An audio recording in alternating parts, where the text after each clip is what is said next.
Ratna Juwita Nasution, penggugat surat tanah ke MA bersama kuasa hukumnya, mendatangi Kejaksaan Tinggi Sumatera Selatan untuk menanyakan sebab batalnya eksekusi pada tergugat pemalsuan tanah.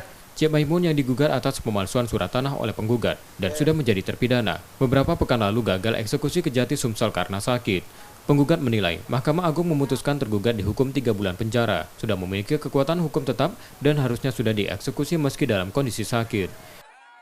Karena kami, saya kutip ini, meragukan tim eksekusi yang datang, karena dokter yang disiapkan itu, dugaan kami itu bukan dokter ahli, hanya dokter dari puskesmas, tidak merendahkan profesi dokter, diragukan.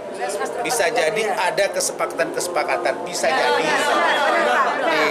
Maka disepakati tadi dengan Pak Aspidum, saya yang tadinya tidak berencana lagi akan turun, saya akan turun lagi bersama dengan tim saya dan Bu Ratna.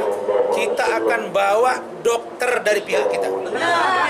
Jadi mereka silakan hadirkan dokter dari pihak kejaksaan, silakan dokter dari pihak pengacaranya, saudara Titis, tapi kami akan bawa dokter kami.